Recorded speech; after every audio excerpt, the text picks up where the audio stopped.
Ecozone મુદ્દે માળિયા હાટીના તાલુકાના 7 ગામના ખેડૂતો આક્રમક મૂડમાં જોવા મળે છે। હાલમાં ગીર પંથકમાં ઇકોઝોન મુદ્દે આંદોલન અને આવેદનપત્ર સહિત અનેક કાર્યક્રમો અપાઈ રહ્યા છે। ભારત રાજપત્ર નામથી જે ફોરેસ્ટ ડિપાર્ટમેન્ટે જે પરિપત્ર બહાર પાડ્યો છે, જેમાં ઇકોઝોનના નામથી એમાં ઘણા બધા જો ઇંગ્લિશમાં છે તો દેશી ખેડૂતોને સમજાતું નથી, શું કહેવા માગે છે એ જ પહેલાં સમજાતું નથી। એટલે સરકારને અને ફોરેસ્ટ વિભાગને અમારી વિનંતી છે કે ખેડૂત નેતાઓને અને બુદ્ધિજીવી માણસોને સાથે રાખી અને તમે ચર્ચા કરો કે તમે શું કરવા માંગો છો।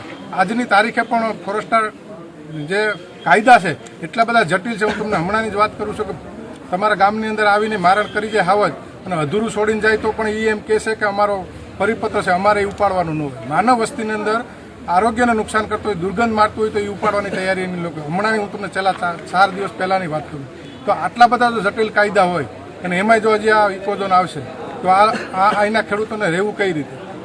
જંગલી ભૂંડ અને રોજ બેફામ નુકસાન કરે, એનું કોઈ પણ પ્રકારનું વળતર એ લોકો આપતા નથી। હમણાં પણ અમારે એની ફોરેસ્ટ વિભાગ ડિપાર્ટમેન્ટમાં અમારે એની ગડમથલ થઈ કે તમે કા જંગલી નુકસાન કરી જાય એનું વળતર આપો, નહીતર ફેન્સિંગ માટેની સહાય આપો, તો એમને કાંઈ કરવાનું નથી। એક તરફ સરકાર ખેડૂતોના વિકાસની વાતો કરી રહી છે, બીજી તરફ ખેડૂતોને બરબાદ કરે તેવું લાગી રહ્યું છે, શું કહેશો? આ કેસની અંદર એવું છે કે જે ઇકોઝોનમાં છે આપણે સરકારની અને ફોરેસ્ટ ખાતાની અને વિશ્વ આખાની સમસ્યા ઊભી થઈ પર્યાવરણ અને ગ્લોબલ વોર્મિંગમાં। કદાચને સરકારનો એવો કે હાઈકોર્ટનો એવો આદેશ છે, આમાં એકલી સરકાર જ જવાબદાર નથી, આમાં હાઈકોર્ટે અને પ્રેશર કરાવીને આ બધું કરાવ્યું છે સરકારની ઉપરવટ જઈને। પણ સરકાર જો ધારે તો હાઈકોર્ટની અંદર જે આ નાનો ખેડૂત છે એ હાઈકોર્ટ સુધી પહોંચી શકે એવી શક્યતા નથી। એટલે અમે સરકારને એ વિનંતી કરીએ કે તમે અમારા થકી તમે ચૂંટાઈને આવ્યો છો તો તમે એવી રજૂઆત કરો સુપ્રીમ કોર્ટમાં જઈ કે આ કાયદાની અંદર જેથી ખેડૂતને નુકસાન ન થાય। અમે સિંહને બચાવવા માંગીએ છીએ, સરકારને ખબર છે અને વિશ્વને ખબર છે કે ગીરના જંગલની અંદર કેટલા સિંહો હતા અને આજે 1000 ઉપરની સંખ્યા થઈ છે। એના માટે આભારી આ વિસ્તારનો ખેડૂત છે, નહીં કે ફોરેસ્ટ ખાતું। માળિયા હાટીનામાં 7 ગામના સરપંચો તેમજ ખેડૂતોએ આજે ઇકોઝોન મુદ્દે રેલી યોજી વિરોધ પ્રદર્શન કર્યું હતું। ઇકોઝોન હટાવો, ખેડૂતોને બચાવો ના નારા સાથે મામલતદારને લેખિતમાં રજૂઆત કરી હતી। જ્યારે 7 ગામના સરપંચો અને ખેડૂતોએ ઇકોઝોન મુદ્દે યોગ્ય કાર્યવાહી નહીં કરવામાં આવે તો ઉગ્ર આંદોલન કરવાની ખેડૂતોએ ચીમકી ઉચ્ચારી છે। અમરાપુર તેમજ માળિયા એસોસિએશનના અમારા તમામ સરપંચો આ આવેદનપત્રની અંદર જોડાયા।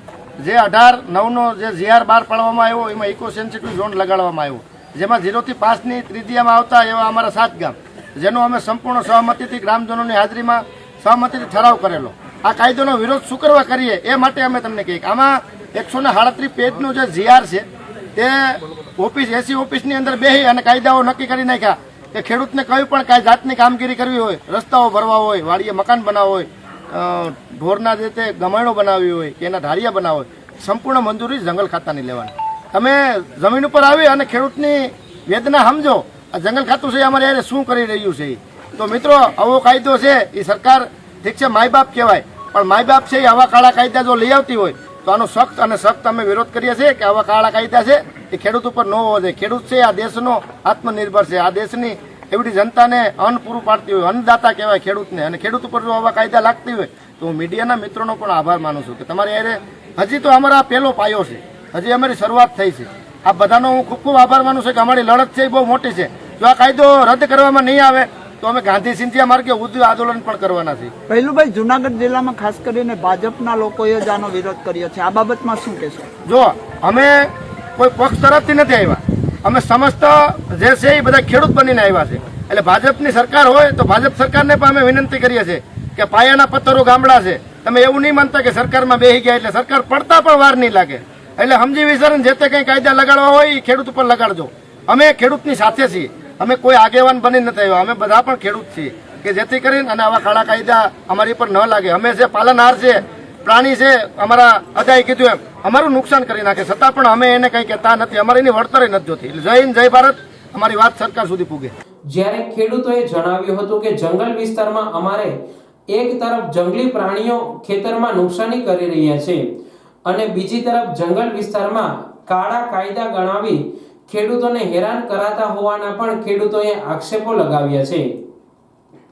રણછોડભાઈ મહેતા છે, જલંધર ગામનો વતની છું અને ઇકોઝોનનો કાયદો આવ્યો અને જે ખેડૂતમાં ફફડાટ આવ્યો, જે બીક આવી જે એની અંદર જે દુઃખ આવ્યું છે એ દુઃખને વાસા આપવા માટે મીડિયાના માધ્યમથી અમે સરકાર સુધી એક સંદેશો પહોંચાડવા માંગીએ છીએ કે ઇકોઝોનનો જે આ કાળો કાયદો છે એ કાયદો સરકારે ગમે તે ભોગે હટાવવો પડશે અને આ કાયદો જો સરકાર નહીં હટાવે તો આથી વિશેષ ઉગ્ર આંદોલન પણ ખેડૂત કરશે.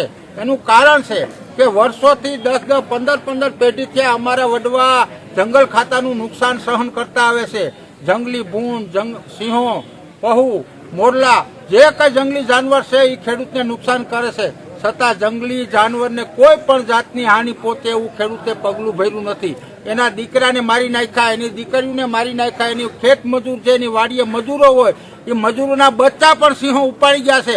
આવું ભયંકર દુઃખ ખેડૂતે આજ 10 પેઢીથી આ સહન કરે છે અને એ જ ખેડૂત ઉપર જો આવો કાળો કાયદો લાદવામાં આવે તો સરકારે આ બાબતે થોડુંક વિચારવું જોઈએ કે આપણે શું કરી રહ્યા છીએ. અને ફોરેસ્ટ ખાતું કદાચ એમ વિચારતું હોય કે જંગલને અમે બચાવ્યું છે તો એ વાત ગલત છે. જંગલને બચાવ્યું છે આજુબાજુની ગામડાની પબ્લિકે, આજુબાજુમાં રહેતા માલધારીઓ જંગલને બચાવ્યું છે. જંગલને ફોરેસ્ટ ખાતા કરતા બચાવવા માટે મોટો સિંહ ફાળો હોય તો આજુબાજુના ગામડાનો છે. માટે આ કાયદો તાત્કાલિક હટાવે અને ખેડૂત અને સરકાર અને જંગલ ખાતું વિમર્શ માટે વાત કરવા માટે, ચર્ચા કરવા માટે તાત્કાલિક મિટિંગ બોલાવે અને બધા ખેડૂતને હાજર રાખી અને આના માટે ચર્ચા કરે એવી અમારી નમ્ર વિનંતી.